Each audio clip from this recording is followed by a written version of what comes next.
등롱이 3번 흔들리는 걸 보시거든. 그 자리에서 도망치소서 나리. 사람이 죽사옵니다. 강원도 외딴 양반집의 14살 종이 한밤중 처마 밑에서 약장수 사내의 보찜에 쪽지 한 장을 슬그머니 찔러 넣었습니다. 그런데 이 어린 종이 그 비밀을 어떻게 알아냈는지 그 사연은 5년 전 어느 새벽의 어둠 속에 묻혀 있었지요. 구독과 좋아요를 눌러주시고 어디서 듣고 계신지 댓글에 남겨주세요. 그곳으로 사랑과 행복을 가득 담아 보내드리겠습니다. 자, 그럼 오늘도 감동적인 옛날 이야기 지금 바로 시작합니다. 옛날 옛적 강원도 영월 땅 깊은 산골에 박찬판이라는 토호 양반의 외딴 기와집이 한 채 자리하고 있었습니다. 산이 등 뒤를 묵직하게 막고 앞으로는 험한 비탈만 펼쳐진 자리였지요. 길 잃은 나그네 한 사람도 발을 들일 일이 없는 외진 곳이었습니다. 이 집에는 박찬판이 한양본가에서 데려온 종들이 십수명 부려지고 있었습니다. 그 가운데 14살 어린 계집아이가 하나 있었으니 이름은 그저 연이라 불렀지요. 머리는 봉두처럼 흐트러져 양갈래로 묶다감한 듯했고 배저고리에는 산자락에서 묻은 풀물이 거뭇거뭇 빼어 있었습니다. 손등에는 약초 캐러 다닌 흙이 마를 새가 없었지요. 등 뒤로는 굵은 매 자국이 옷 위로 거뭇하게 비쳐 있었습니다. 그러나 이 어린 종의 눈빛 하나만은 죽어 있지 않았습니다.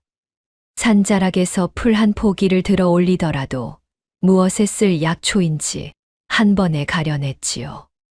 부엌 한쪽 주판을 흘낏 보고도 박찬판댁 청지기보다 셈을 더 빨리 풀어냈고 글자도 어느 결에 익혔는지 박찬판이 흘린 종이 쪽을 슬며시 들어 한 번에 읽어내렸습니다. 같은 종살이 하는 이들이 연희를 두고 수군거렸습니다. 저 아이는 도대체 어디서 왔길래 저리 영민한가. 한양 본가에서 데려온 아이라더이만 본디 천한 핏줄이 아닌 듯한데. 그러나 누구 하나 입 밖에 내어 묻는 자는 없었지요.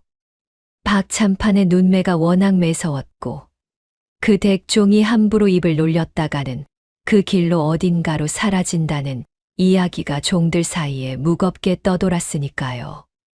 연희가 강원도 영월에 옮겨와 한 해 남짓 흘러가고 있었지요. 어찌하여 어머니가 산에 묻혔다는 그 거짓말을 그대로 믿어야 했는지, 어찌하여 자기 한 사람만 양반 댁종 명부에 다른 이름으로 올라 매를 견디고 살아야 했는지, 누구에게 입을 열어묻지도 못한 채 그저 시키는 자비를 하며 매를 견뎌왔지요. 그러나 연희의 가슴 한구석에는 누구도 짐작 못한 짐이 얹혀 있었습니다. 박찬판댁 안채 처마에는 큼직한 등롱이 하나 걸려 있었습니다. 푸른 천을 한 겹 둘은 보통의 등이었지요. 다른 양반댁 안채에 걸린 등이라야 다를 바 없는 그러한 것이었습니다. 그러나 연희가 그 등롱을 처음 본 그날, 어린 종의 얼굴은 백지장처럼 하얗게 질려버렸지요. 산자락에서 약초를 캐 들고 돌아오던 저녁이었습니다. 안채 마당에 서 있던 박찬판이 그 등롱을 손에 쥐고 천천히 흔드는 모습이 눈에 들어왔습니다.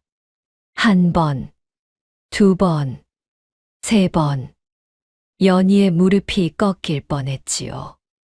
5해 전 어머니가 끌려가던 그 새벽 잠긴 목소리로 어린 딸의 손에 비녀 한 짝을 쥐어주며 가르쳤던 그 신호와 한치도 다르지 않았습니다.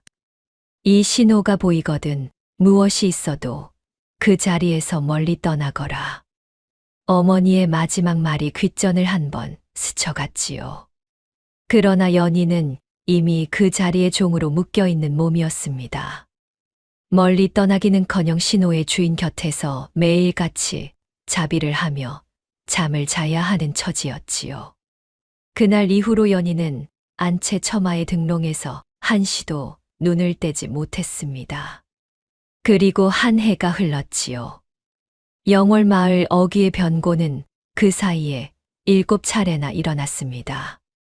첫 번째는 마을 끝 솔매 주막의 늙은 주모였지요. 박참판이 솔매 주막에 진 외상이 차곡차곡 쌓여 갚지 못한다며 도리어 큰 소리를 치던 그날 밤 안채 처마의 등롱이 흔들렸습니다. 한 번, 두 번, 세 번. 다음 날 새벽 주모는 부엌 마룻장 위에 입에 거품을 문 채 죽어 있었지요. 사람들은 노망난 노파가 잘못 먹은 것이 있어 그리 되었다고 수군거렸습니다. 두 번째는 산자락에 외따로 살던 약초꾼이었지요. 박참판이 그 산을 사들이려 으름장을 놓던 자였습니다.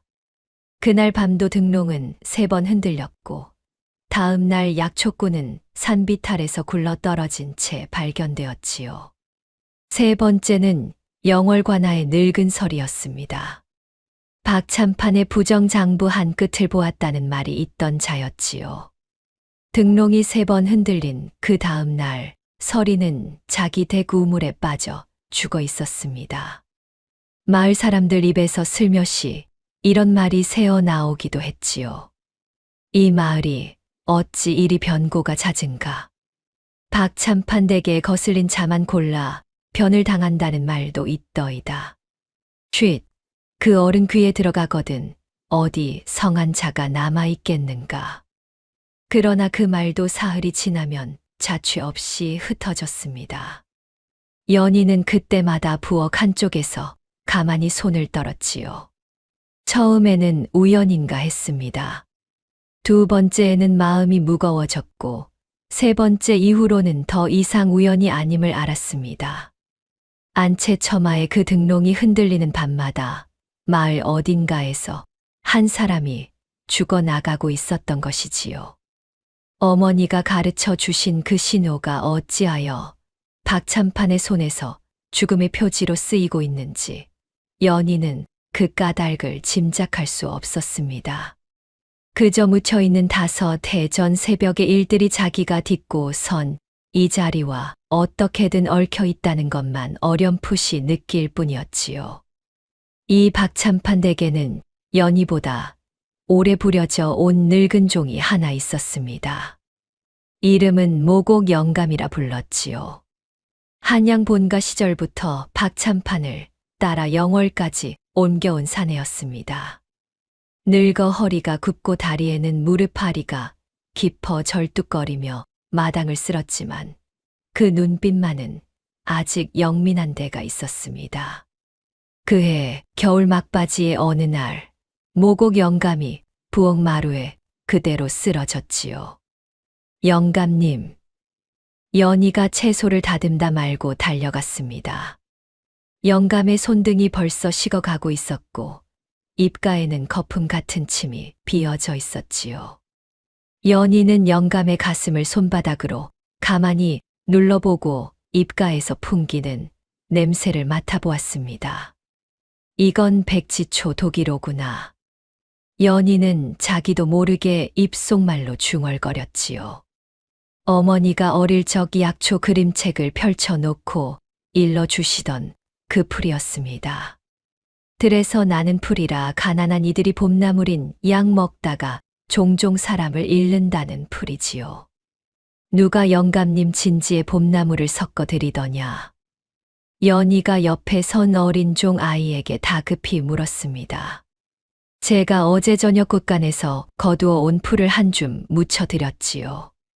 이상한 풀은 없었사옵니다. 잎이 길고 끝이 살짝 붉던 풀은 없었더냐. 있었사옵니다. 봄나물인 줄로만 알았는데 그것이 백지촌이라. 들에서 나는 풀이라 봄나물과 닮아도 사람 잡는 풀이지. 다음부터는 손대지 말거라. 연희는 곧장 부엌 한쪽 광에서 칡뿌리를 한 줌 꺼내고 산초 가루를 풀어 따뜻한 물에 끓였지요. 영감의 입에 한술 한술 흘려 넣었습니다. 한참을 그렇게 하고 나니 영감의 입가에서 거품이 잦아들고 숨소리가 가늘게나마 돌아왔지요. 다음 날 새벽 모곡 영감은 마루에 일어나 앉을 만큼 회복이 되어 있었습니다. 영감이 가만히 연희의 손을 잡았지요. 내가 살려주었구나. 연희는 가만히 고개를 가로저었습니다. 제가 무얼요?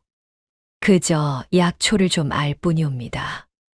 이 영월에와 약초를 그리도 알아보는 자를 본 일이 없다. 한양 본가에서도 마님 곁에 의녀가 너만큼 가려내지는 못하였느니라. 어릴 적에 어머니께서 그림책을 펼쳐놓고 일러주셨사옵니다. 내 어머니가 어떤 분이시기에 그토록 약초에 밝으셨더냐. 그저 글을 좀 아시고 지혜로우셨던 분이옵니다. 그를 아는 양반댁 마님이셨더냐. 잘 기억이 나지 않사옵니다. 영감님. 영감의 입에서 다음 말이 나오려는 찰나 마당 너머에서 발걸음 소리가 들려왔지요. 영감은 입을 다물고 누워있던 자세를 고치며 한참을 가만히 있었습니다. 영감은 한참을 말없이 연희의 얼굴을 들여다보다가 깊은 숨을 한 번 내쉬었지요. 연희 너는 종이 아니다. 연희는 깜짝 놀라 영감의 얼굴을 보았습니다. 무슨 말씀이옵니까? 저는 박참판 댁종이옵니다. 종노릇은 종노릇이지만 사람의 그릇이란 어디 그 출신에 있더냐. 영감은 잠긴 목소리로 또박또박 천천히 일렀지요. 사람의 가치는 태어남이 아니라 살아감에 있느니라. 내가 비록 배저고리를 걸치고 있다 한들 죽어가는 자의 입에 약을 흘려 넣을 줄 안다면 그것이 곧 사람의 그릇이 아니겠느냐. 연희는 가만히 그 말을 들었습니다.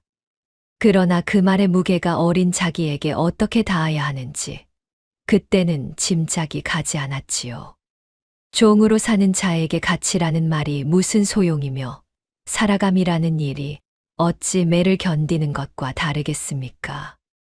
연희는 그저 짧게 고개를 한번 끄덕이고는 영감을 부엌 한쪽 집 위에 누이고 광으로 약초를 한 번 더 가지러 갔지요. 그러나 그 광 앞에서 박참판이 그 모습을 모두 지켜보고 있었던 것을 연희는 알지 못했습니다. 이 계집이 누구 허락을 받고 광에 든 약초를 손대느냐. 박참판의 굵은 호령이 마당을 갈랐지요. 연희의 어깨가 움찔했습니다. 박참판은 풍채 좋은 사내였지요. 짙은 도포 자락이 발등까지 흘러내리고 굵은 각근 아래 매서운 두 눈이 연희를 내려다보고 있었습니다. 종놈이 죽거든 죽게 두리리지 광에 약을 드러내었으니 도적질이 아니더냐. 날이 모곡 영감님께서 사경을 헤매시기에 잠시 닥치지 못할까. 박참판이 손에 든 회초리가 허공을 한 번 갈랐습니다. 연희의 어깨에 굵은 매에 자국이 한 번에 그어졌지요. 2번, 3번. 연희는 신음 한 번 내지 않고 그 자리에 무릎을 꿇은 채 매를 받았습니다. 다만 한 손으로는 배저고리 안섭을 꼭 누르고 있었지요. 그 안에는 5 해전 어머니가 쥐어주신 비녀 한 짝이 종이에 곱게 쌓여 숨겨져 있었습니다. 가문 문양이 새겨진 한 마리 학의 반쪽이 깃든 그 비녀였지요. 매가 한 번 떨어질 때마다 연희는 그 비녀를 가슴에 더 깊이 묻었습니다. 이 어린 것이 사람을 살린다고 광에 든 것을 도적질하는 버릇이 들었다면 그 버릇은 매로 다스려야 하는 법이니라. 박참판이 회초리를 한 번 더 휘두르며 일렀지요. 마당 한쪽에서 모곡 영감이 다리를 절뚝이며 달려 나왔습니다. 날이 저를 살려준 죄라면 매는 이 늙은이가 받겠사옵니다. 닥치고 물러서라. 종이 종을 살려보았자 종은 종일 따름이니라. 그렇사옵니다만 이 어린아이가 무슨 죄가 있다고 매를 그리. 늙은 종이 어디서 양반의 일에 함부로 끼어드느냐. 한마디만 더 보태면 너도 함께 광 안에 가두어 두리라. 모곡 영감은 입을 다물고 무릎을 꿇은 채 마당 한쪽으로 물러섰지요. 연희의 등 살갗이 배저고리 너머로 한 줄 한 줄 터져 나오고 있었습니다. 오늘 밤 안채 등롱을 살펴라. 흔들거든 입을 다물어라. 보지도 듣지도 않은 줄 알아라. 박참판이 마당의 다른 종에게 짧게 일렀지요. 그 말을 등 뒤로 들으며 연희는 무릎을 꿇은 채 어금니를 깨물었습니다. 또 한 사람이 그날 밤 죽어 나갈 것이었지요. 연희는 이를 악물고 자기 안섭 속의 비녀를 누르며 5해 전 어머니의 마지막 새벽을 떠올렸습니다. 어머니가 잠긴 목소리로 가르쳐 주신 그 신호가 무엇을 막기 위한 것이었는지, 그리고 그 신호의 진짜 주인이 누구인지 연희는 그때까지도 짐작 못한 채로 무릎을 꿇고 있을 따름이었지요. 다만 한 가지만은 분명했습니다. 이 박참판이라는 사내의 손에서 어머니가 가르쳐 주신 마지막 신호가 죽음의 표지로 쓰이고 있다는 것. 그리고 그 까닭을 알아내는 일이 종으로 묶인 자기 한 몸으로는 도무지 닿지 못할 자리에 있다는 것이었지요. 매를 맞고 행랑채로 돌아온 그 밤, 연희는 어두운 집 위에 엎드려 배저고리 안섭에서 비녀 한 짝을 꺼냈습니다. 가문 문양으로 새겨진 한 마리 학의 반쪽이 깃든 비녀였지요. 연희는 그것을 손바닥에 올려놓고 한참을 들여다보았습니다. 그러는 사이에 5해 전 어느 새벽이 차츰 떠올랐지요. 아직 어두운 새벽녘이었습니다. 잠결에 깨어보니 어머니가 보퉁이 한 짐을 메고 마루에 서 있었지요. 어머니의 손목에는 굵은 노끈이 묶여 있었고 마루 한쪽에는 검은 도포를 입은 사내 둘이 등잔 너머로 어른거리고 있었습니다. 어머니. 어린 연희가 잠긴 목소리로 어머니를 불렀지요.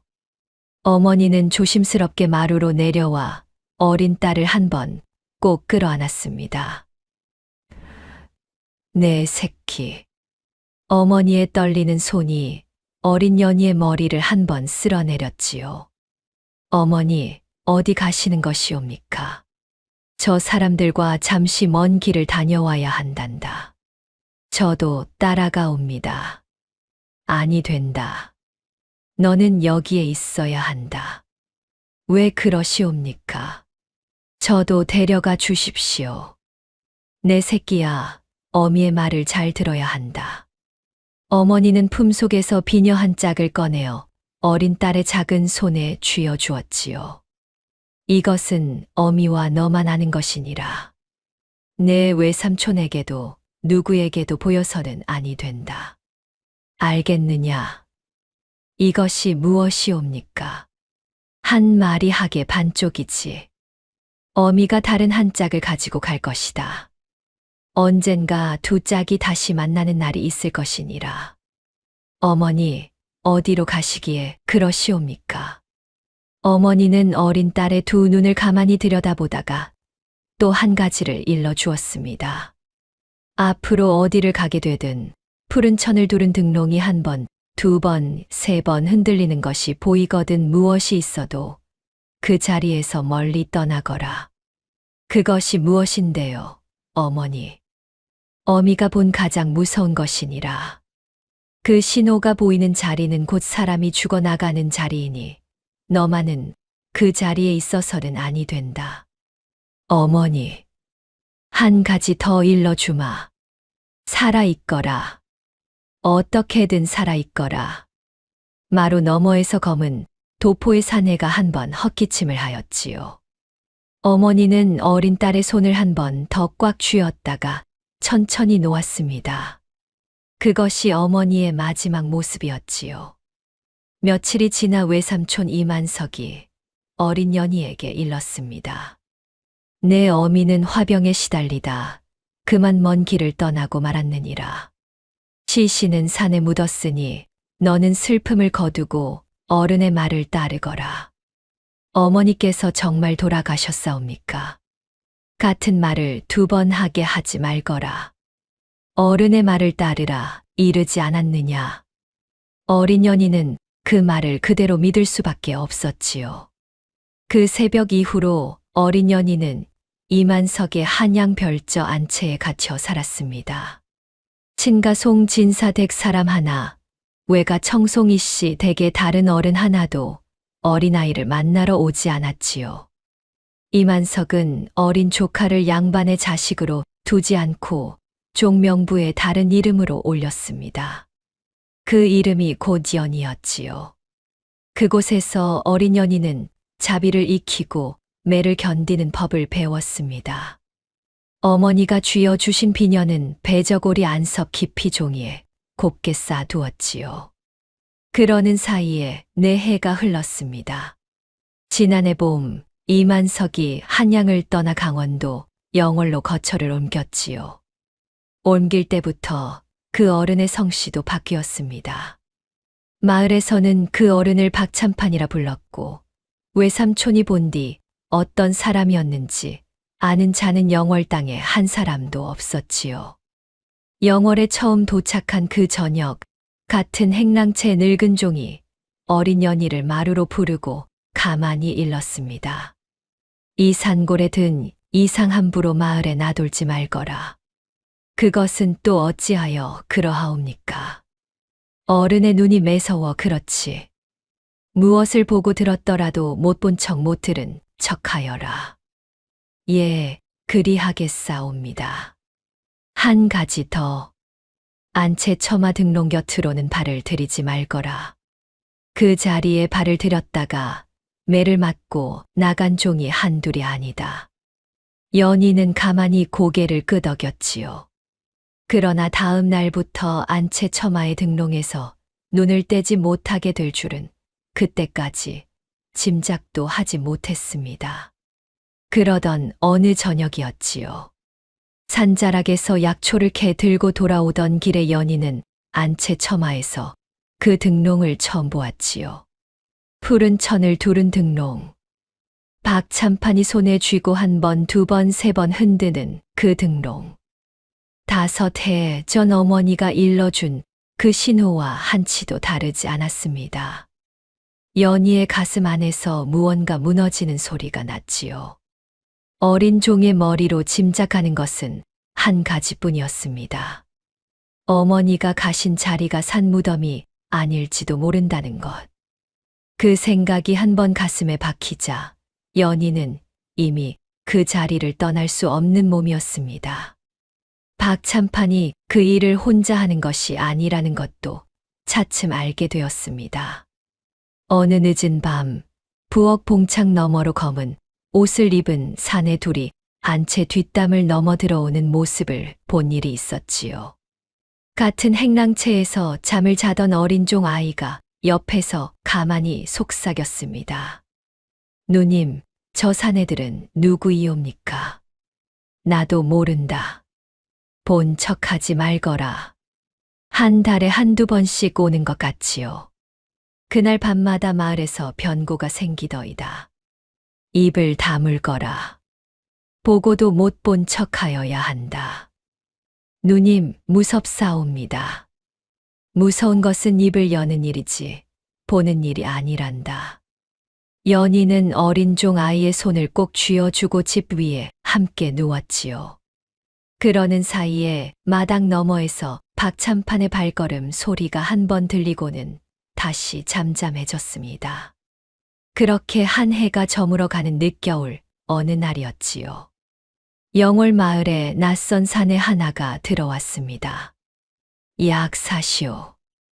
약 사시오. 봄 감기에 좋은 약 사시오. 마을 한복판 솔매 주막 앞에서 등에 약봉짐을 진 사내가 큰 소리로 외쳤지요. 갓도 쓰지 않은 봉두난 발에 배적삼을 걸친 사내였습니다. 마을 사람들이 그 사내 앞으로 몰려들었지요. 이보시오, 어디서 오신 약장수요. 한양에서 떠돌이로 다니는 자이옵니다. 이 영월 산골까지는 무슨 일로? 강원도까지 약초 값이 어떠한가 싶어 와 보았소. 한양에 약초가 모자라서 강원도까지 오신단 말이오. 강원도 백두초가 한양 시전에 못 보이는 게 한두 해째라 이 약장수가 직접 살피러 왔지요.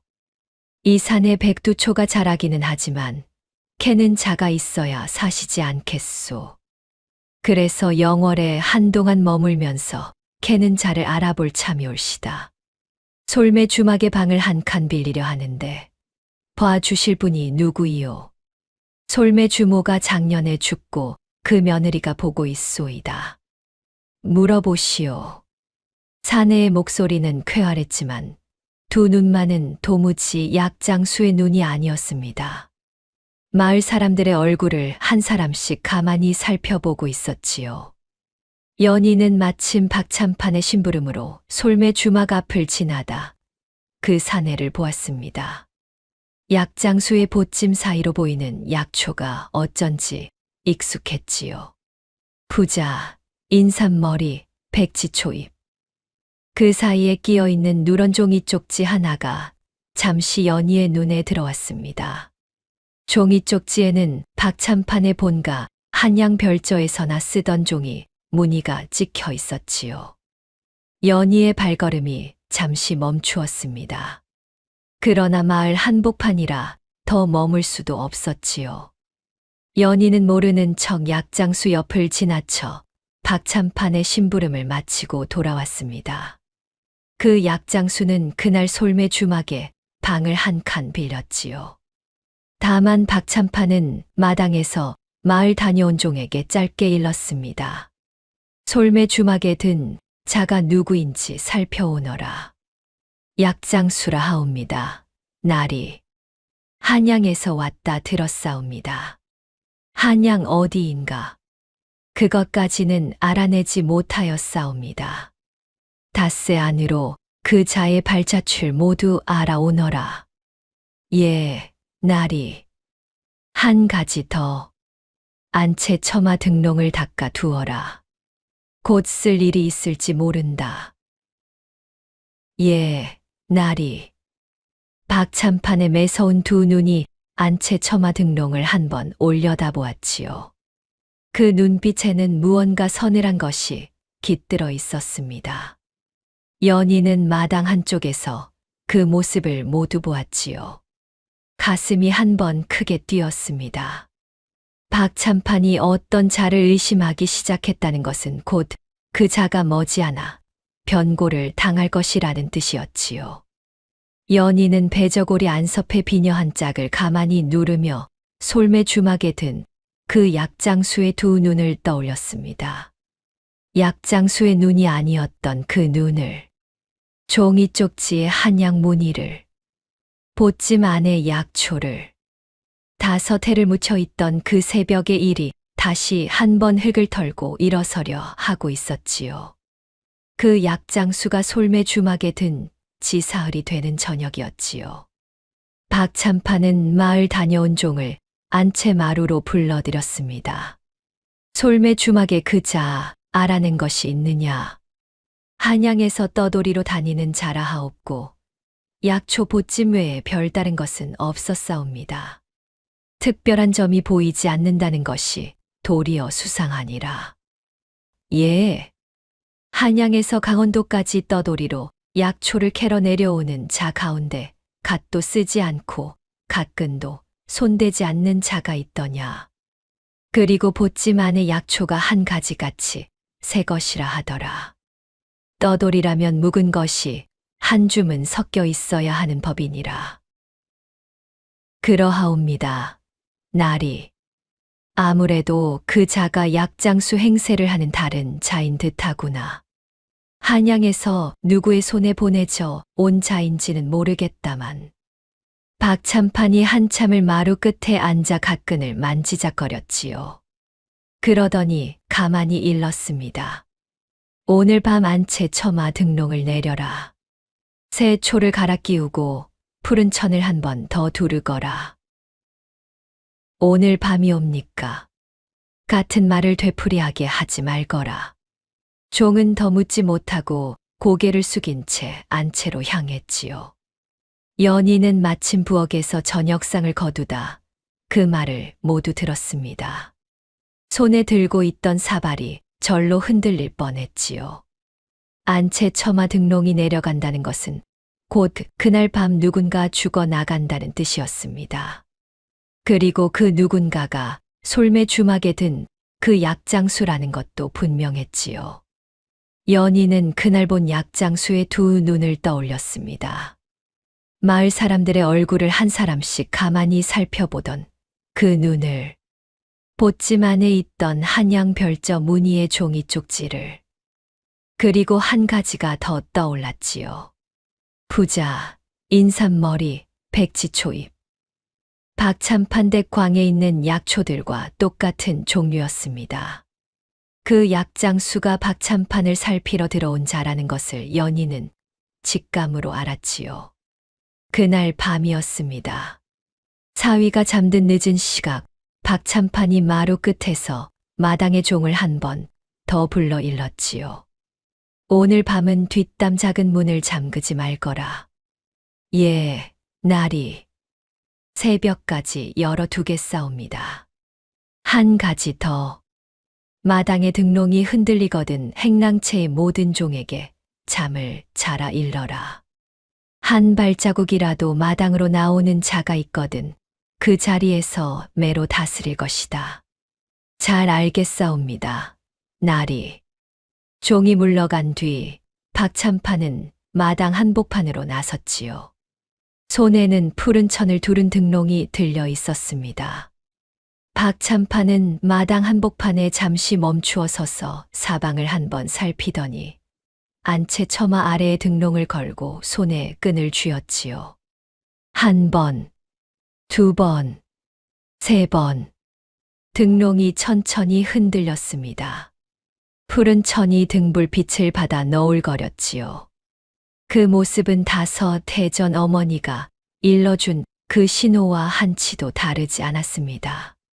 박참판이 등롱을 흔들고 가만히 한마디 중얼거렸지요. 한양에서 보낸 자라면 이 영월 산골에서 다 풀어야 할 게다. 산 너머로 살아 돌아가게 해서는 아니 될 일이지. 부엌 봉창 너머로 그 모습을 보고 있던 연희의 손바닥에 식은땀이 배었습니다. 옆에 누워있던 어린 종아이가 조용히 속삭였습니다. 누님, 또 시작이옵니까? 보지 말거라. 본 것이 있어도 못 본 줄 알아야 한다. 또 누가 죽사옵니까? 입을 다물거라. 연희의 목소리가 잠시 떨렸지요. 어린 종아이는 그 떨림을 알아채고 집 위에서 몸을 옴치었습니다. 박참판은 등롱을 한 번 더 흔들고는 안채로 들어갔지요. 한참 후 안채 뒷담 너머로 검은 옷을 입은 사내 둘이 소리 없이 마당으로 들어섰습니다. 박참판이 마루 끝에서 그 사내들을 맞이하였지요. 솔매 주막의 그 약장수이다. 한양에서 보내온 자인 듯하니 새벽 달 굴기 전에 처리해 다오. 한양에서 보낸 자라면 손이 매서울 터인데 그래서 오늘 밤 부른 것이 아닌가. 보찜을 뒤져 그리 든 종이 쪽이 있거든 한 장도 빠짐없이 가져오게. 잘 알겠소이다. 검은 옷의 사내 둘이 다시 소리 없이 뒷담을 넘어 사라졌지요. 그러는 동안 연희는 봉창에서 한 발자국 떨어져 어두운 집 위에 그대로 주저앉았습니다. 머리로 한 가지 생각만이 빙빙 돌고 있었지요. 오늘 밤이 지나가면 그 약장수는 죽는다. 어머니가 가신 자리가 산 무덤이 아닐지도 모른다는 그 의심이 사실이라면 그 약장수는 어머니의 일을 풀어줄 자리에 있는 사람일지도 몰랐습니다. 박참판을 살피러 한양에서 내려온 자라면 분명 그러할 것이었지요. 그러나 연희는 종이었습니다. 양반댁 종이 마을 한복판 솔매 주막에 한밤중 발을 들이는 것은 곧 매 맞아 죽는 일이었지요. 게다가 안채 마당의 등롱이 흔들리는 그 밤이라면 박참판이 잠을 자고 있을지조차 알 수 없었습니다. 연희는 어두운 집 위에서 한참을 앉아 있었지요. 손등에 어머니의 비녀가 한 번 닿을 때마다 5해 전 새벽에 그 목소리가 가깝게 들려왔습니다. 살아있거라. 어떻게든 살아있거라. 그 신호가 보이는 자리는 곧 사람이 죽어나가는 자리이니 너만은 그 자리에 있어서는 아니 된다. 어머니의 그 말이 2번 겹쳐 들렸지요. 자기를 살리라는 뜻이고 또 한편으로는 다른 이의 목숨도 외면하지 말라는 가르침이었습니다. 연희는 어두운 집 위에서 일어섰습니다. 어린 종 아이가 잠든 숨소리를 한번 살피고는 발소리를 죽여 행랑채를 빠져나왔지요. 부엌으로 들어가 종이 한 조각을 꺼내고 묵을 갈았습니다. 손에 익은 글씨체로 한 줄을 적어 내려갔지요. 어머니에게서 어릴 적 배운 그 글씨였습니다. 등롱이 3번 흔들리는 걸 보시거든 그 자리에서 도망치소서. 날이 사람이 죽사옵니다. 연희는 그 종이 쪽을 손바닥 안에 한 번 더 꼭 쥐고 행랑채 뒷문으로 빠져나왔지요. 박참판댁 담장 한쪽에 어른들이 모르는 작은 구멍이 하나 있었습니다. 어린 종 아이가 가끔 마을에 곡식 부스러기를 받아오느라 사용하던 그 구멍이었지요. 연희는 그 구멍으로 몸을 빠져나가 어두운 산길을 더듬어 솔매 주막으로 향했습니다. 늦겨울 새벽 공기가 배저고리 사이로 한 번 파고 들어왔지요. 등 뒤로 박참판댁 안채 등롱이 마지막까지 천천히 흔들리고 있었습니다. 산길을 반쯤 내려간 그때 어머니의 목소리가 다시 한 번 귓전을 스쳐갔지요. 살아있거라. 어떻게든 살아있거라. 어머니, 저는 살아있사옵니다. 그러니 다른 한 사람도 살리겠사옵니다. 연희는 가만히 입속말로 답하고 발걸음을 다시 내디뎠습니다. 솔매 주막에 도착한 그때까지도 검은 옷의 사내 둘은 도착하지 않은 듯 했지요. 산길을 한 바퀴 돌아 들어오는 것이 그 사내들의 길이었기 때문이었습니다. 솔매 주막 처마 밑에 약장수의 보찜이 한쪽에 놓여 있었지요. 낮에 약초를 정리하다 그대로 두고 든 듯 했습니다. 연희는 처마 밑으로 한 발짝 들어서서 약장수의 보찜 사이에 쪽지 한 장을 슬그머니 찔러 넣었지요. 그러고는 어둠 속으로 다시 빠져나왔습니다. 5걸음을 옮겼을 때 산길 저 너머에서 발걸음 소리가 한 번 들려왔지요. 검은 옷의 사내 둘이 솔매 주막을 향해 다가오고 있었습니다. 연희는 산자락 한쪽 늙은 소나무 뒤로 몸을 숨기고 한참을 그 자리에 머물렀지요. 검은 옷의 사내들은 솔매 주막 처마로 들어가 한참을 머물다 다시 나왔습니다. 그러더니 둘이 마주 보고 짧게 말을 주고받았지요. 방이 비었소. 보찜도 그대로요. 이 약장수가 어디 갔단 말이오. 빠진 게 보찜 위에 약초 자루 한 개밖에 없소이다. 잠시 뒷간이라도 다녀온 게요. 한참을 살펴봅시다. 떠난 자 같지는 않으니. 두 사내는 솔매 주막 처마 한쪽 그늘에 몸을 숨기고 약장수가 돌아오기를 기다리는 듯 했지요. 연희는 늙은 소나무 뒤에서 한참을 더 기다렸습니다. 그러나 약장수는 돌아오지 않았지요. 먼동이 트기 시작할 무렵 검은 옷의 사내들이 한 번 짧게 한숨을 내쉬고는 산길 너머로 사라졌습니다. 연희는 그제서야 행랑채로 돌아왔지요. 집 위에 누워 잠든 척 눈을 감았습니다. 어린 종 아이는 여전히 잠이 들어 있었지요. 날이 밝고 박참판댁 마당으로 한 종이 황급히 들어와 안채로 향했습니다. 마루 너머에서 박참판의 굵은 목소리가 들려왔지요. 무어라 하였느냐. 솔매 주막에 든 그 약장수가 새벽녘에 자리를 비웠고 보찜만 그 자리에 그대로 남아있다 하옵니다. 자리를 비웠다. 한 번 더 산길에 풀어보았으나 발자취가 어디로 갔는지 도무지 잡히지 않사옵니다. 박참판의 한참 동안의 침묵이 마당까지 무겁게 깔렸지요.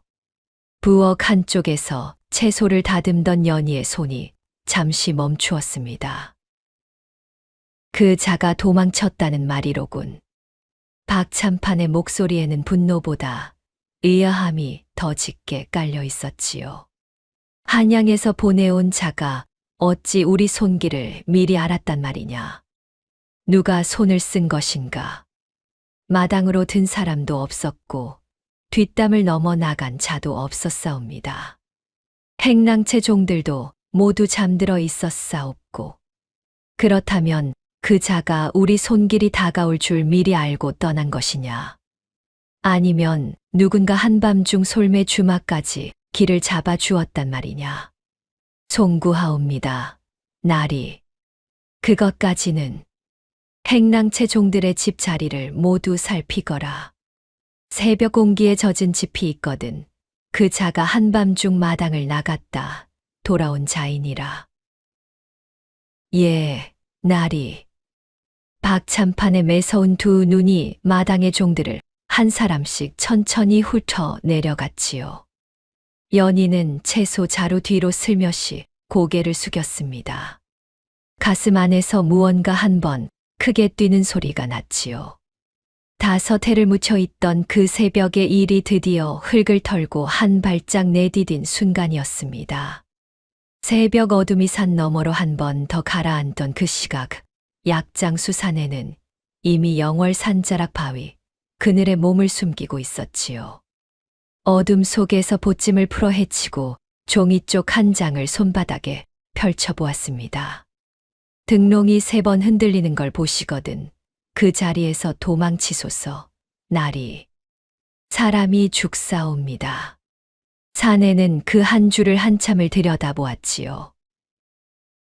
이 글씨는 사내의 입가에 짧은 한숨이 비어져 나왔습니다. 송진사 어른의 글씨체이로구나. 어찌 영월산골에서 이 글씨를 다시 보게 되었단 말이냐. 이 사내의 본디 이름은 윤도경이라 하였지요. 한양에서 암행어사로 명을 받고 강원도 영월에 들어온 자였습니다. 송진사 댁의 변고를 오래도록 마음 한구석에 묻어두고 있던 사내였지요.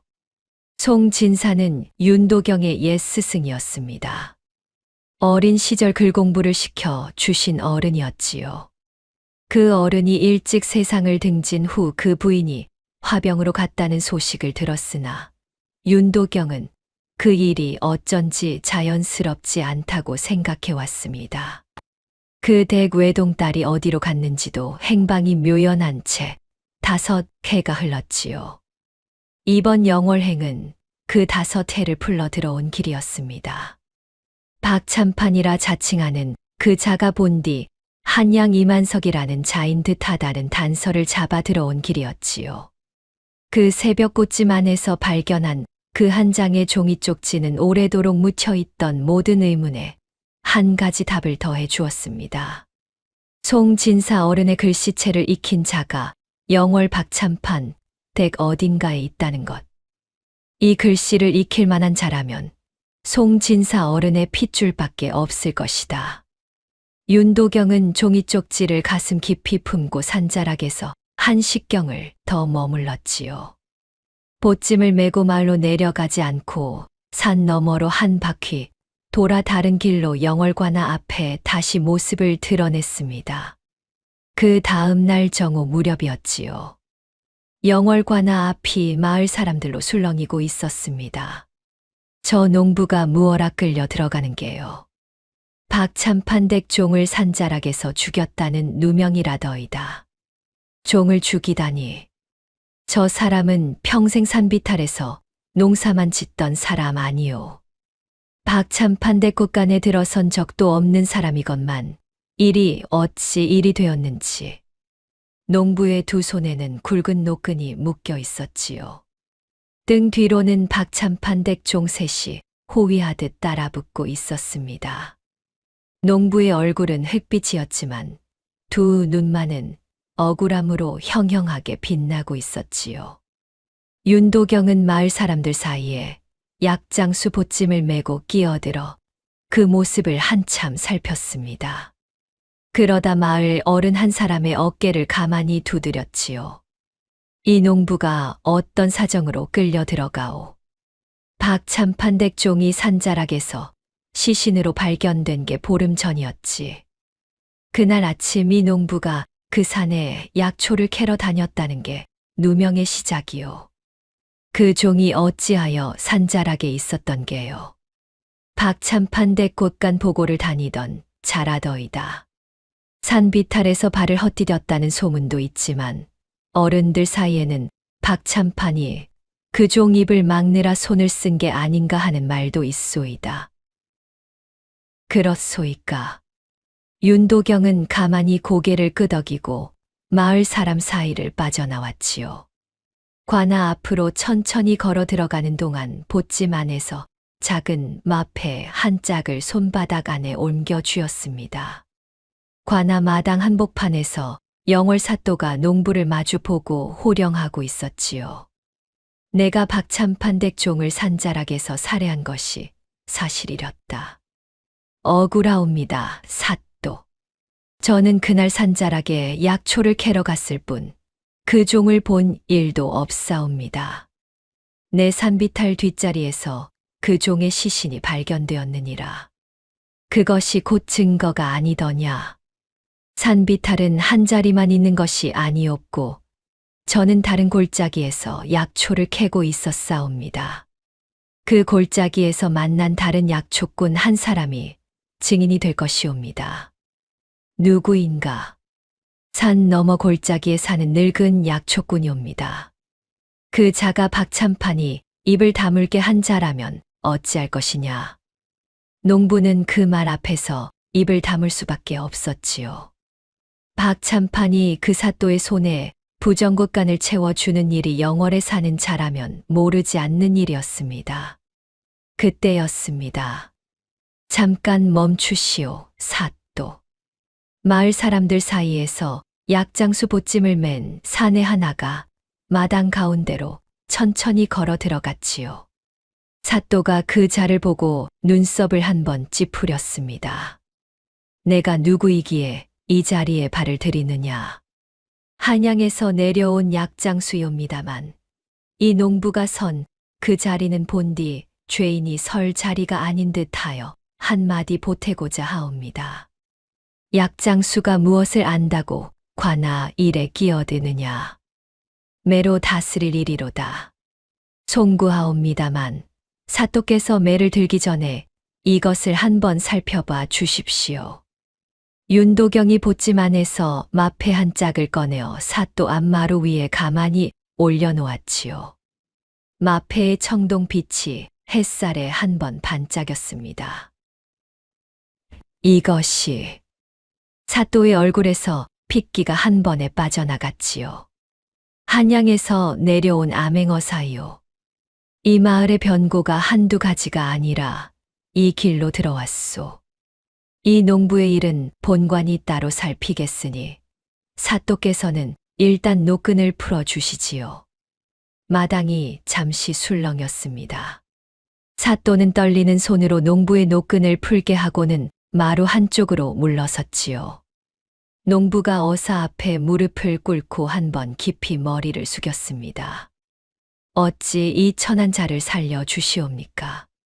천한 자가 누가 있겠소? 일어서시오. 어사 날이 이 은혜를 어찌 다 갚겠사옵니까? 갚을 일이 있기는 있소이다. 다만 이 자리에서가 아니라 자리를 옮겨 한참 이야기를 나누고자 하니 따라오시오. 농부는 다시 한번 깊이 머리를 숙이고 어사를 따라 관아 마당을 빠져나왔지요. 마을 사람들 사이에서 작은 술렁임이 일어났습니다. 한양에서 어사가 내려왔다더이다. 박참판 어른이 가만 계시지 않을 텐데. 쉿! 그 어른 귀에 들어가지 않게 입을 다무시오. 이날의 일은 한식경도 못 되어 박참판 땡마당까지 전해졌지요. 안채 마루 끝에서 박참판은 그 보고를 듣고 한참을 묵묵히 가끈을 만지작거렸습니다. 암행어사. 예, 나리. 마을 사람들이 모두 본 자리에서 마패를 보였다 하옵니다. 그 자가 솔매 주막에 들었던 약장수와 같은 자이렸다. 같은 자라 하옵니다. 한양에서 누가 보낸 자인가? 짐작하는 자가 있느냐? 송구하옵니다. 박참판의 굵은 손이 가끈을 한 번 꽉 쥐었지요. 그 농부가 어사를 따라간 곳을 살피거라.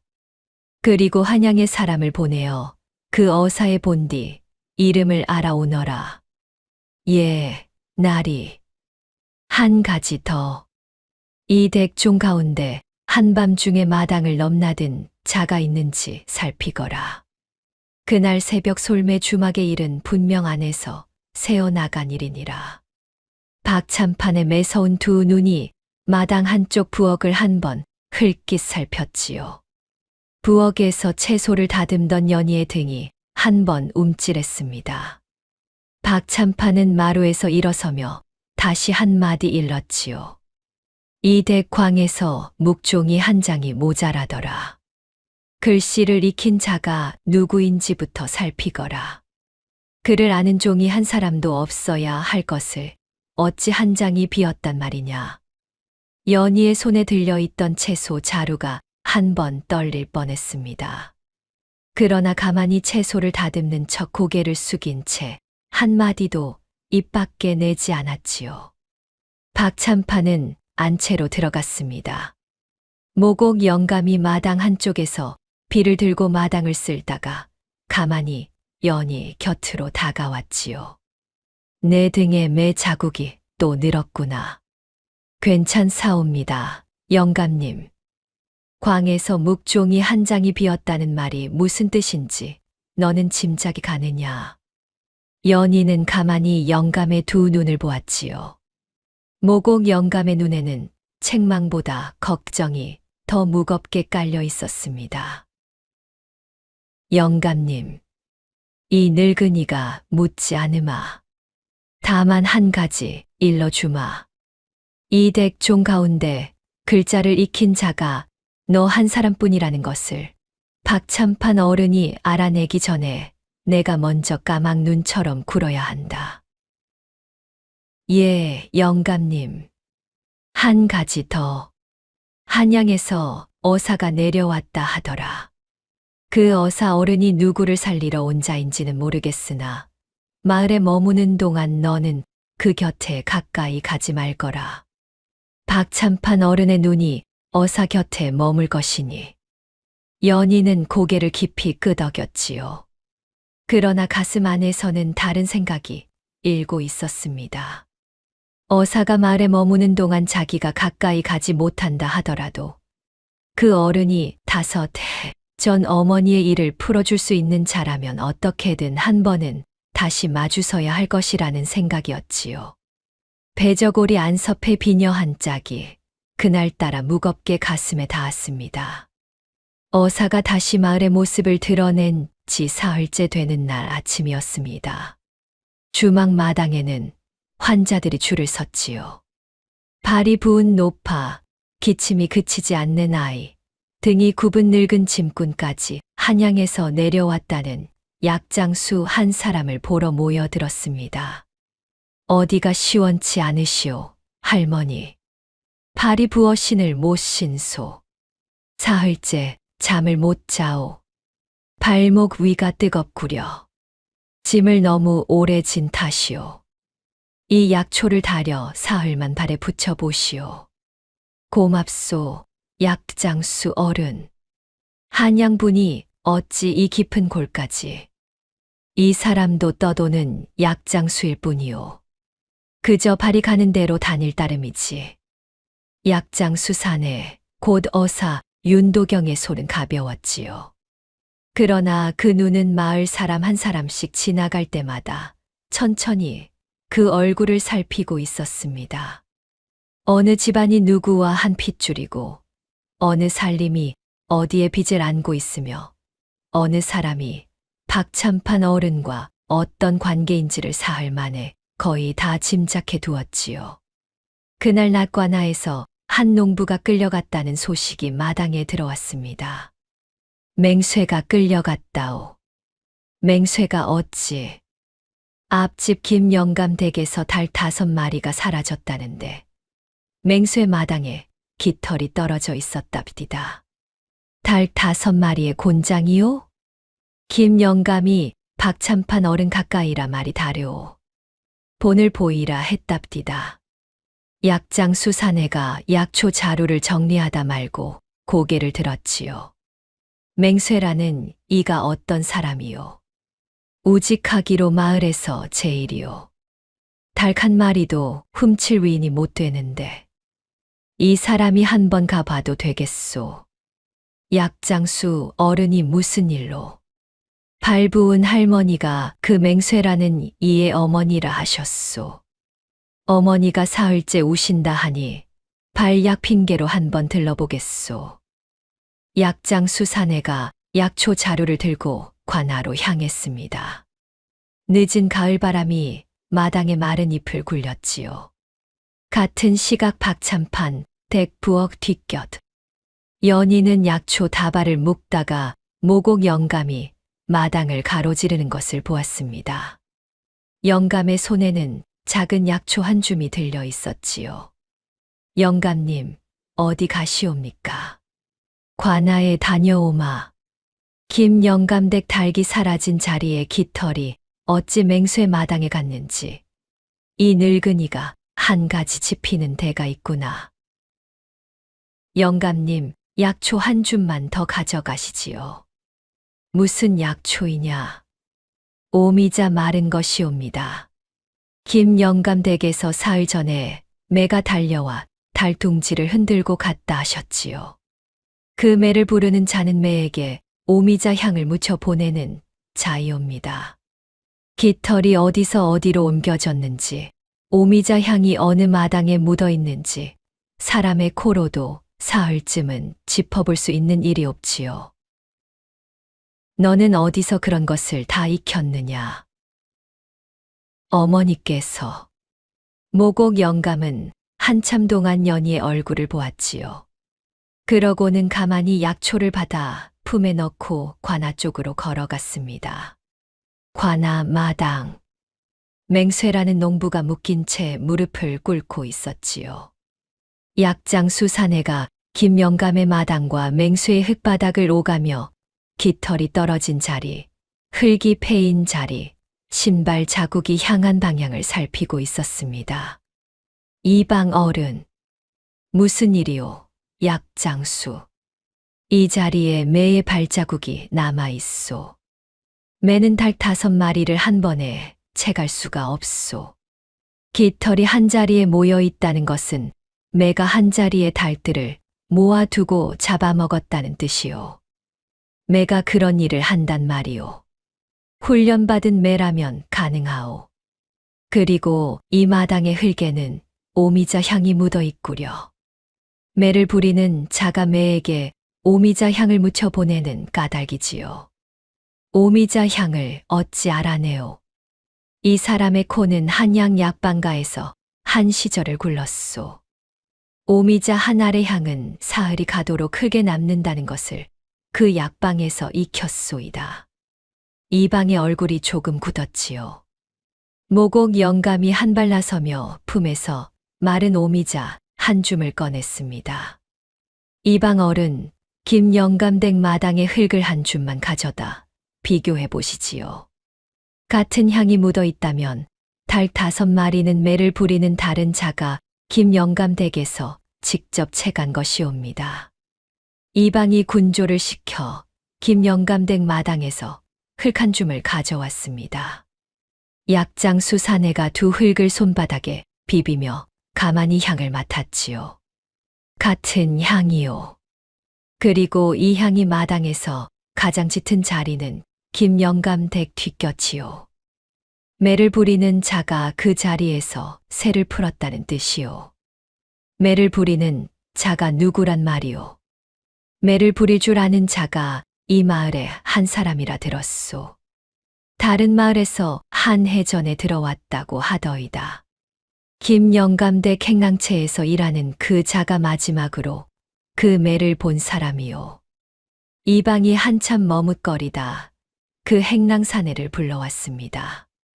그 자가 무릎을 꿇고 사실대로 털어놓는 데에는 그리 오랜 시간이 필요하지 않았지요.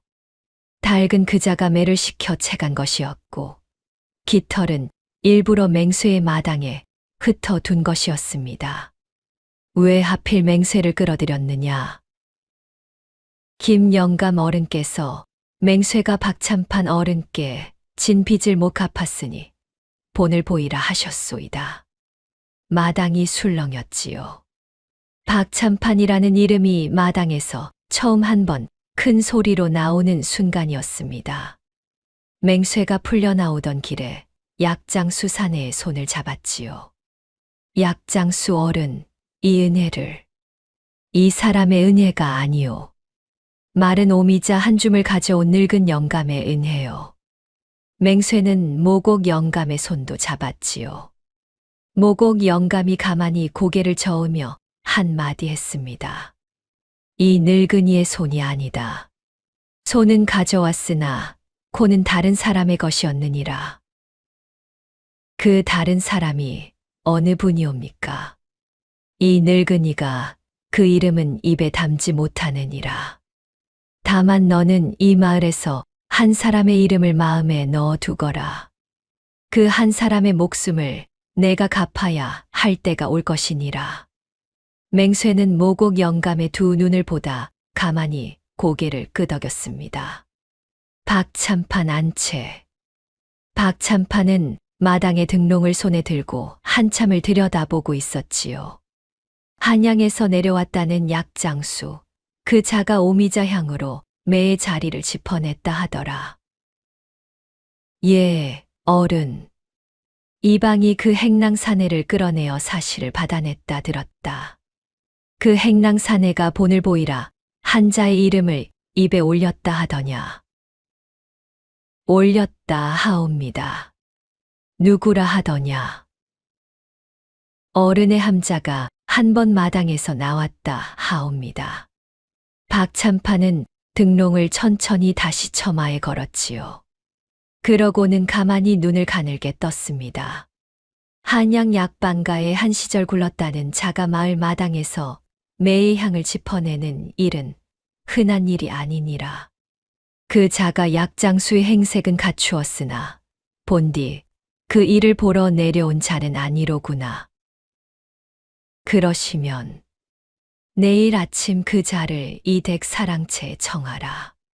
한양에서 내려온 분이라면 이 댁 사랑채에서 한 끼 묵으심이 도리이지 않겠느냐.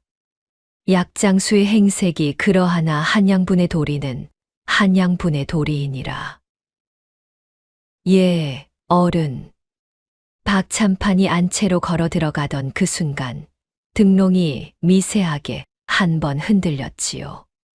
마당의 끝 부엌 뒷곁에서 약초를 정리하던 연희의 눈이 그 흔들림을 보았습니다. 등롱은 이번에는 처마 끝이 아닌 안쪽 두 칸에 걸려 있었지요.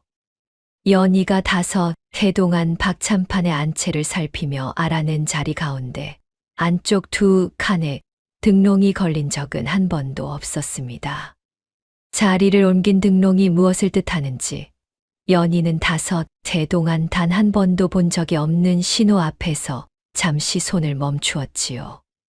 그러나 그 자리에서 한 사람을 떠올리기까지는 오래 걸리지 않았습니다.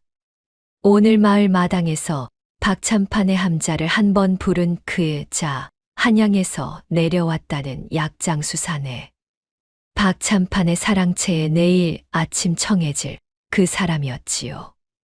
연희는 약초 다발을 천천히 내려놓고 부엌 뒷곁을 가만히 빠져나왔습니다.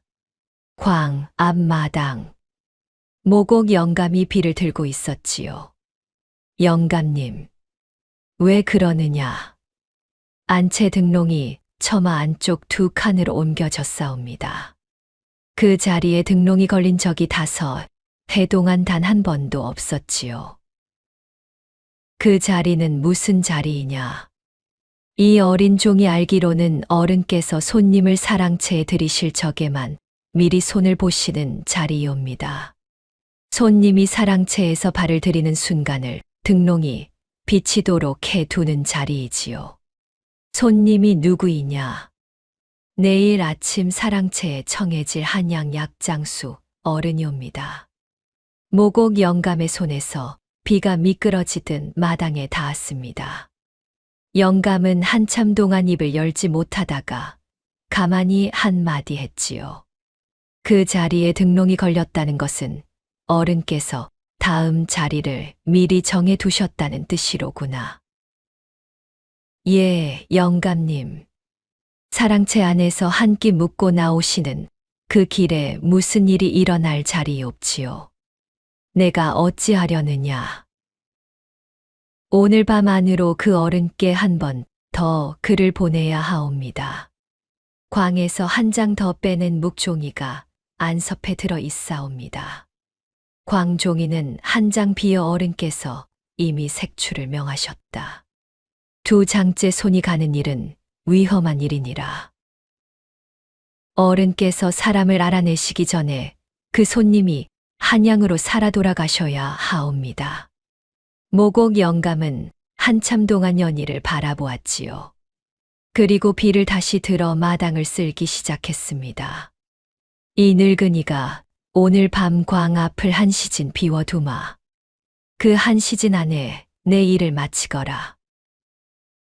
영감님, 이 늙은이의 일이 아니다. 이 늙은이가 한마당을 쓰는 일일 따름이니라. 연희는 가만히 고개를 숙였지요. 같은 시각 마을 주막. 박참판 댁종 한 사람이 약장수 사내 앞에 머리를 조아리고 있었습니다. 약장수 어른, 박참판 어른께서 내일 아침 사랑채에 한 끼 묵으심을 청하셨소이다. 한양에서 오신 분의 도리는 한양분의 도리라 하셨지요. 이 사람은 떠도는 약장수일 뿐이요. 그런 어른의 청을 받을 자리가 못 되오. 어른께서는 한양 약방가에서 한 시절을 구르신 분이라 하시었소. 한양에서 내려오신 분은 마을의 한 분뿐이라 하시며 꼭 모시라 하셨지요. 그러면 한 끼만 받겠소. 사양은 도리가 아니라 하니. 종이 물러간 뒤 약장수산에 곧 어사 윤도경의 얼굴은 잠시 굳었지요. 마당에 흙냄새 한 줌으로 매의 자리를 짚어내는 한양 약장수 따위는 없다는 것을 그 어른도 짐작하셨다는 뜻이었습니다. 윤도경은 베고 자던 보찜을 가만히 풀었지요. 그 보찜 안쪽에 사흘 전 누군가 슬그머니 찔러 넣은 쪽지 한 장이 그대로 들어 있었습니다. 등롱이 3번 흔들리는 걸 보시거든 그 자리에서 도망치소서. 날이 사람이 죽사옵니다. 윤도경은 그 글씨를 다시 한번 들여다보았지요. 글씨의 획끝이 가늘게 떨려 있었습니다. 한양 약방가에서 한 시절 구른 떠돌이 약장수의 글씨가 아니었지요. 그러나 한 글자 한 글자가 또박또박 자리에 박혀있는 사대부 댁에서 어릴 적부터 글을 익힌 자의 손끝이었습니다. 이 댁에 사대부가 있을 자리가 아닌데 윤도경은 쪽지를 보찜 안쪽 가장 깊은 곳에 다시 넣었지요.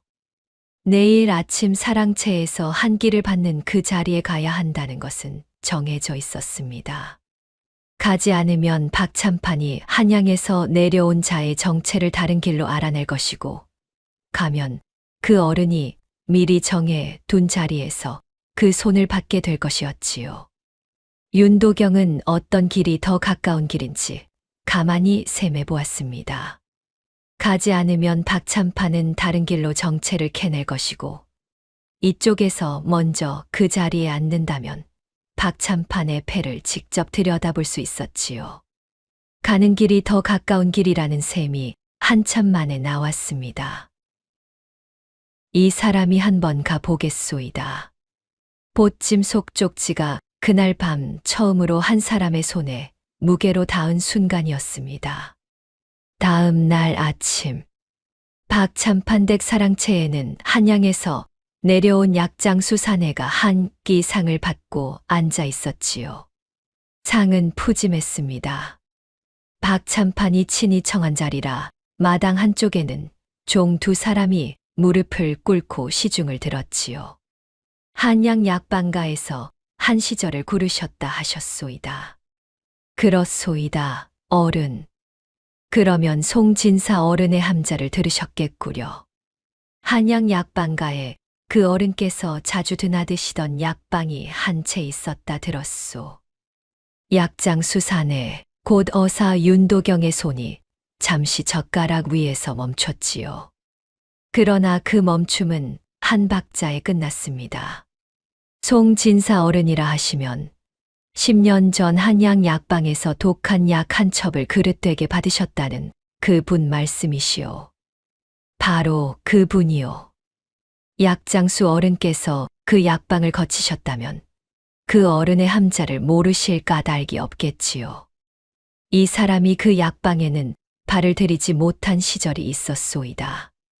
다만 어른의 함자만 한양 골목에서 들었지요. 박참판은 가만히 약장수 사내의 손끝을 살폈습니다. 약장수의 손에는 약초를 다루는 자의 두툼한 굳은 살이 있어야 하는데 그 손가락 끝은 지나치게 매끈하고 끝이 가늘었지요. 붓을 잡아 본 손이었습니다. 한양 약방가에 한 시절 구르셨다 하셨는데 손에 약초 굳은 살이 옅이 구려.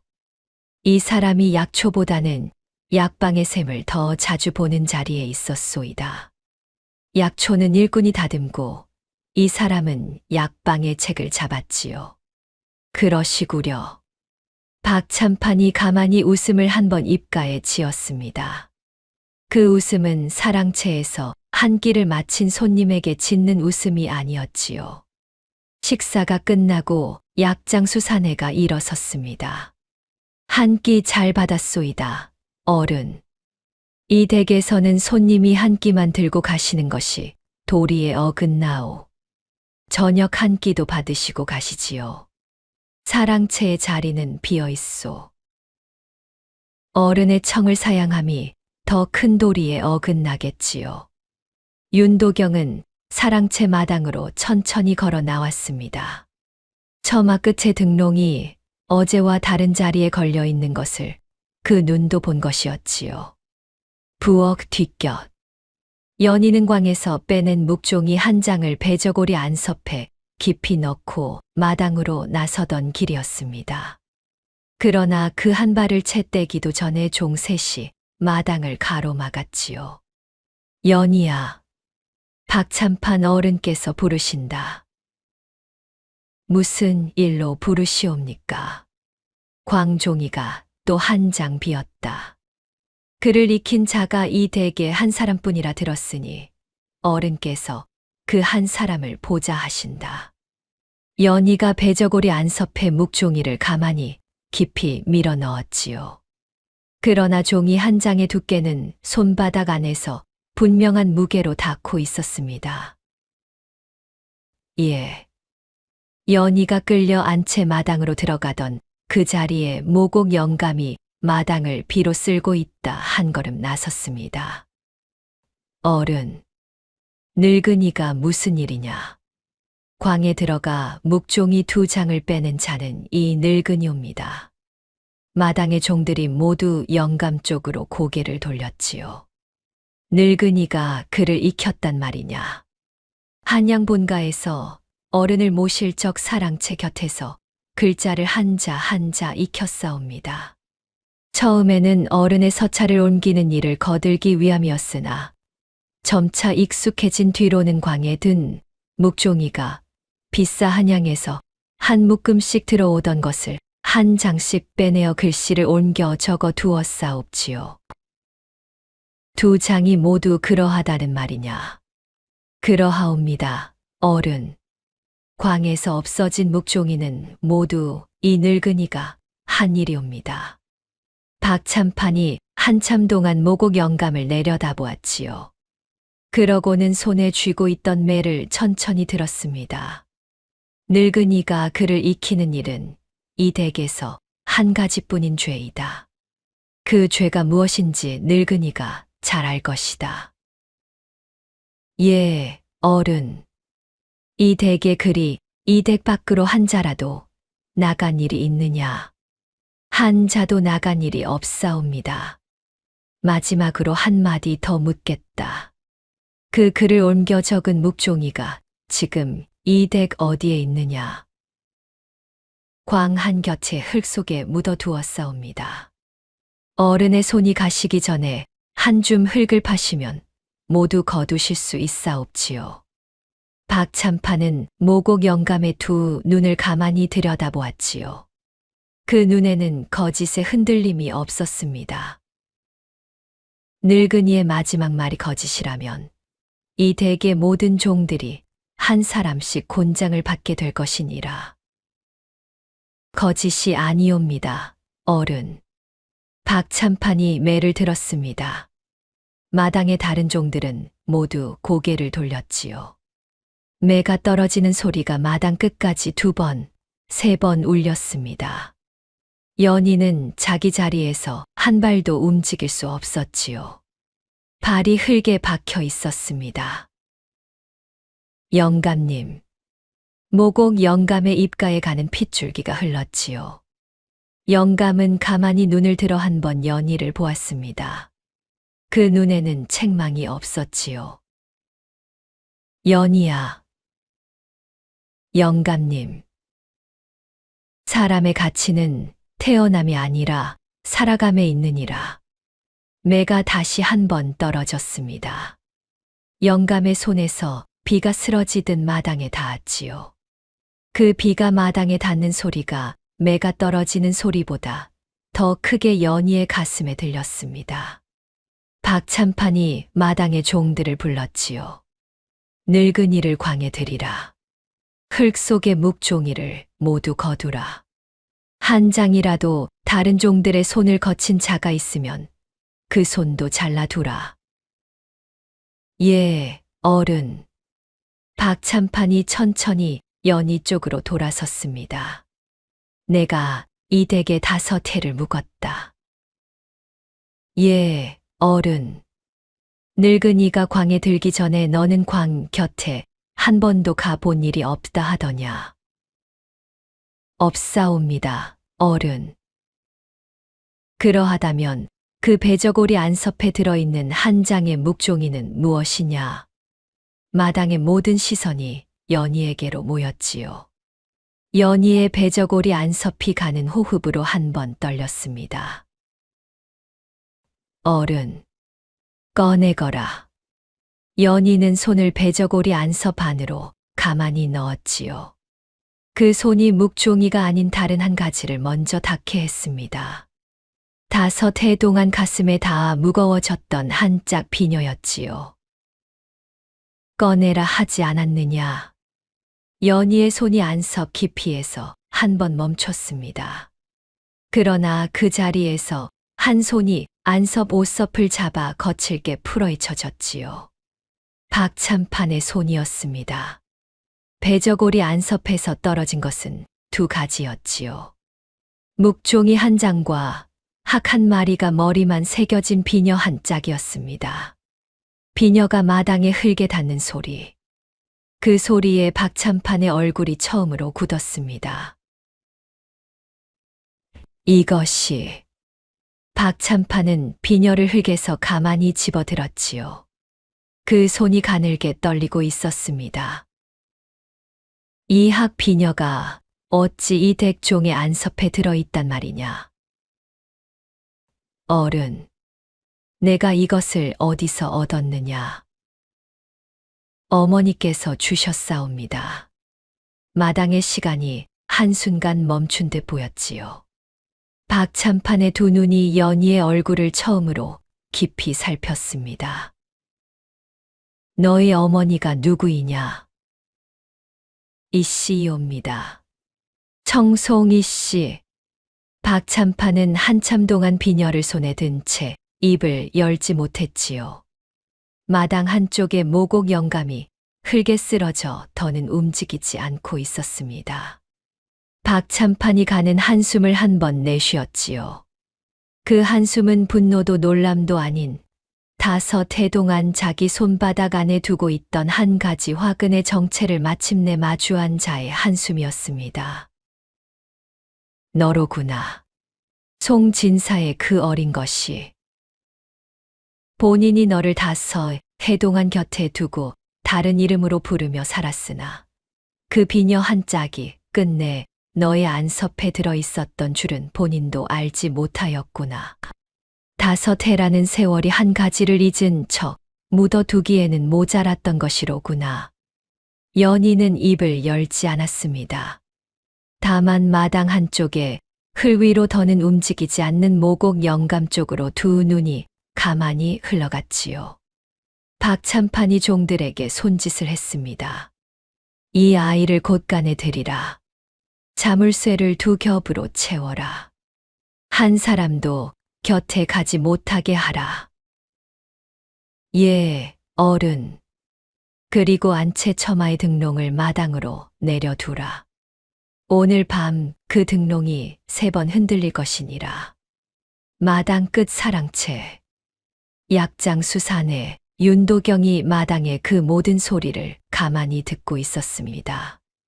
윤도경의 손이 보찜 안쪽 가장 깊은 곳의 쪽지를 다시 한 번 더듬었지요. 등롱이 3번 흔들리는 걸 보시거든 그 자리에서 도망치소서. 그 글씨가 적혀 있었습니다. 오늘 밤 그 등롱이 3번 흔들릴 것이라는 박찬판의 말도 한마당 너머에서 윤도경의 두 귀에 또렷하게 들렸지요.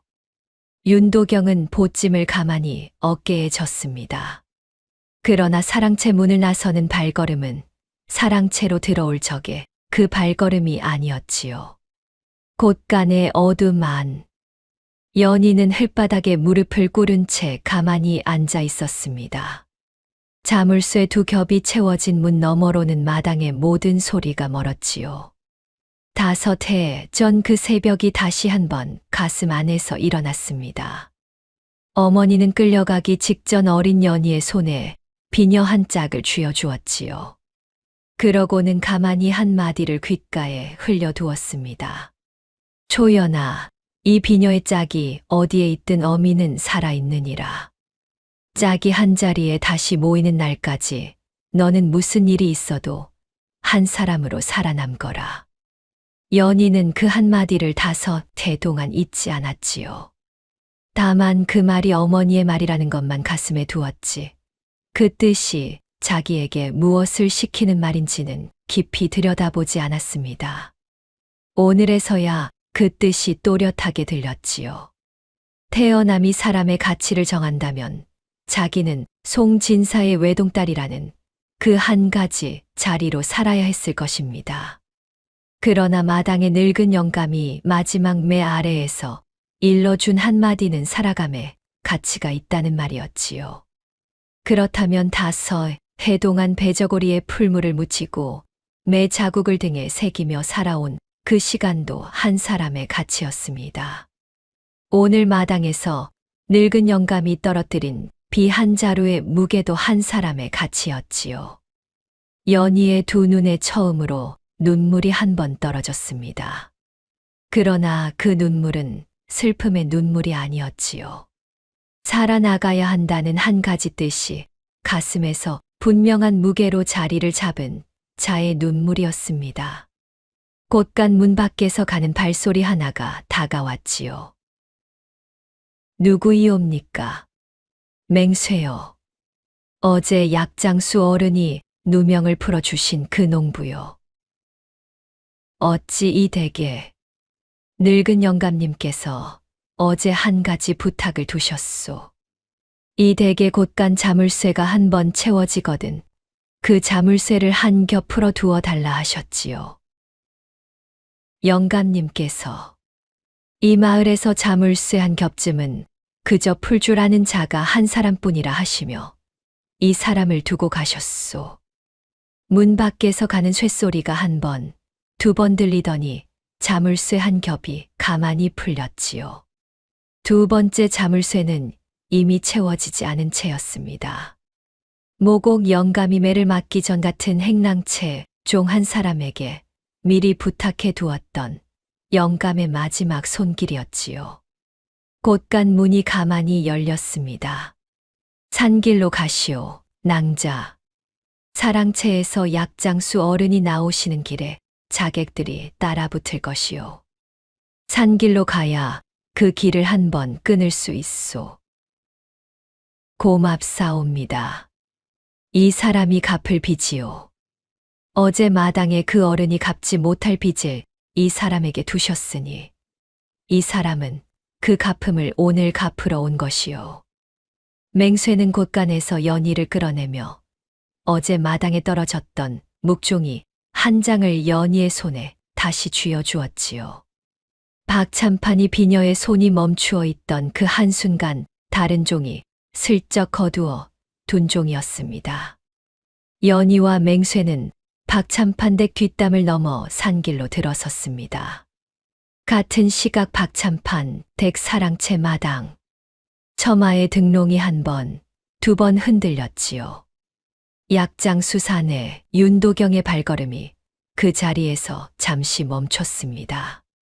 등롱이 세 번째 흔들리기 전에 마당의 한 끝에서 자객들이 그림자처럼 일어나는 것을 그 두 눈이 본 것이었지요. 윤도경은 보찜을 마당에 던지고 산길로 몸을 돌렸습니다. 자객 셋이 그 뒤를 쫓았지요. 산길의 굽은 자리에서 그 자객들의 발걸음을 한 번 끄는 자가 있었습니다. 이 사람이 어제 누명 한 가지를 푼 농부요. 한 사람의 목숨을 갚으러 왔소. 맹쇠의 손에는 마을 대장간에서 빌려온 쇠스랑 한 자루가 들려 있었지요. 그 곁에 연희가 배저고리 안섭해 묵종이 한 장을 손에 든 채 서 있었습니다. 날이 이 묵종이가 어른의 5해 살림을 끝낼 종이옵니다. 윤도경이 그 종이를 펼쳤습니다. 한 장의 종이에는 5해 동안 박참판이 등롱 신호를 띄운 마을마다 그 신호로 사라진 사람의 이름이 한자 한자 또렷하게 적혀 있었지요. 글씨는 가문 사랑채에서 어릴 적부터 익힌 자의 글씨였습니다. 이 글씨를 누가 옮겼는가? 이 종이 그 자손이옵니다. 윤도경의 두 눈이 처음으로 깊어졌지요. 그 눈은 더는 약장수의 눈이 아니었습니다. 날이 밝은 뒤 박참판 댁 정문. 윤도경은 그 정문 앞에서 마패를 다시 한 번 높이 들어 올렸지요. 한양에서 내려온 어사이외다. 박참판이라 함자를 쓰는 자, 본명 이만석. 10년 전 한양송 진사 가문에 들어 독한 약을 그릇되게 받게 한 자. 5해 전 누이를 화병으로 죽었다.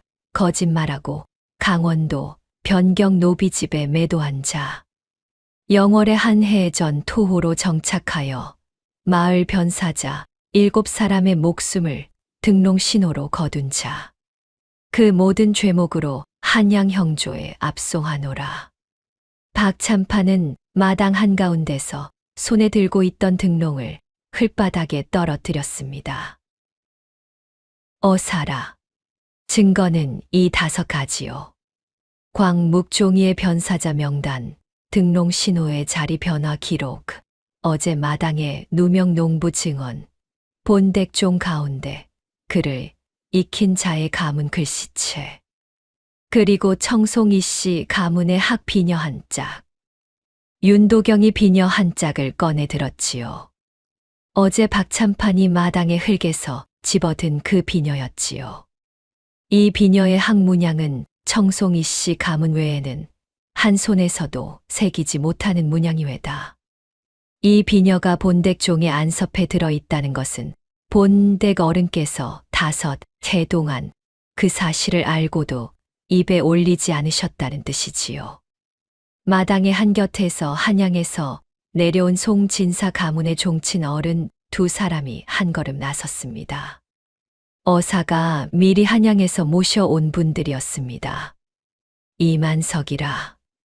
우리 가문이 10년 전 너의 손에 독한 약을 받았던 그 자리부터 5해 전 누이의 화병 거짓말까지 한마디씩 풀어보자.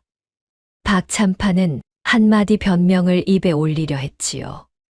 종친 어른들께서 저희 한마디만. 이만석이라. 한마디는 무엇이냐? 이 사람의 한 손이 닿은 일 가운데 저희 한 뜻으로 한 일은 한 가지도 없사옵니다. 모두 한양 약방의 다른 분이 저에게 시킨 일이 없지요.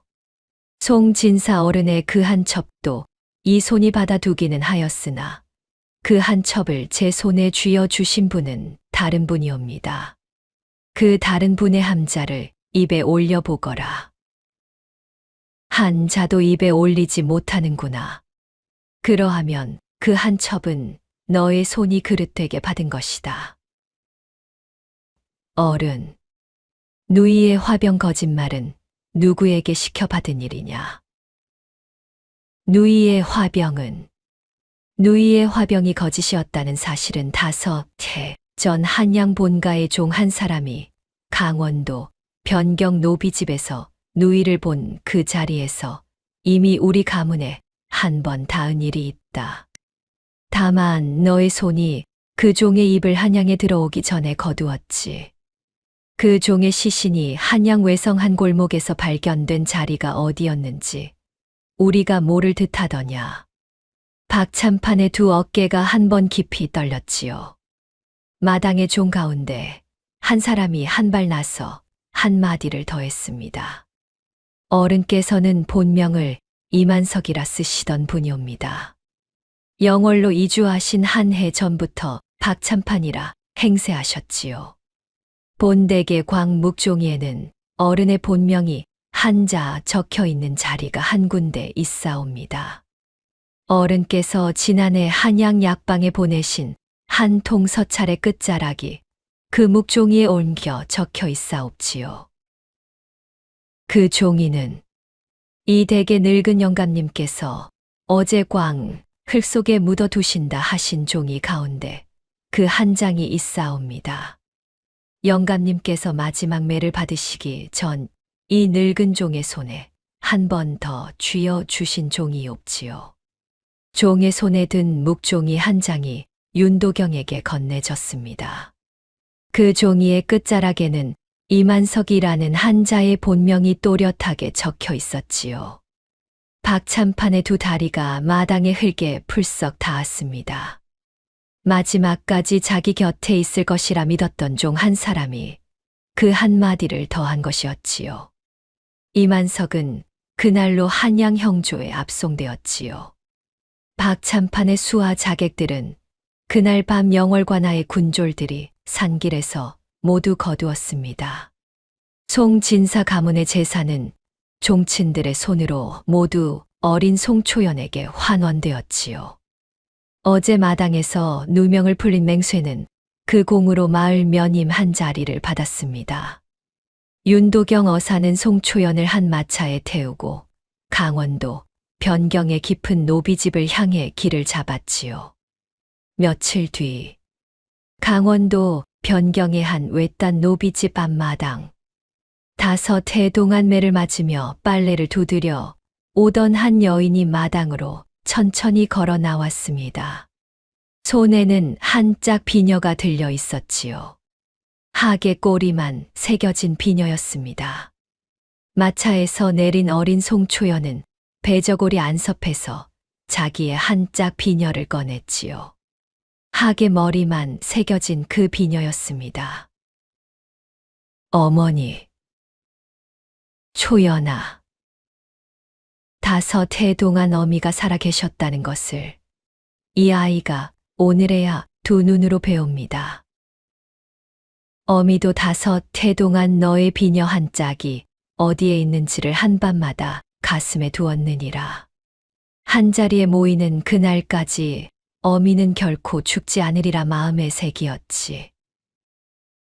어머니의 그 한마디가 5해 동안 이 아이의 발을 흙에 붙들어 두었사옵니다.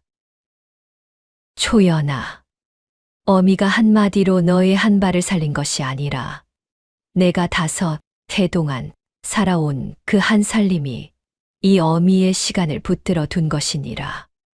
두 비녀가 한 자리에 닿았습니다. 학 한 마리의 머리와 꼬리가 5해 만에 다시 한 몸이 되었지요. 학의 두 눈이 어머니의 손에서 처음으로 또렷하게 뜨인 그 자리에서 두 사람의 이마가 가만히 서로의 어깨에 닿았습니다. 태어남이 한 사람의 가치를 정하지 않는다는 모곡 영감의 한마디는 송초연이 5해 동안 매를 맞고 풀무를 묻히며 살아온 그 시간에 가장 큰 무게로 남게 되었지요. 학 한 마리가 다시 한 몸으로 날아오르던 그날의 강원도 변경산자락에는 5해 만에 처음으로 사람의 웃음소리가 한 줄기 길게 울렸습니다. 다음 영상을 빠르게 만나보시려면 좋아요와 구독을 눌러주세요. 지금 화면에 나오는 더 재미있는 영상들도 함께 해주세요. 그럼 모두 행복한 하루 보내세요. 감사합니다.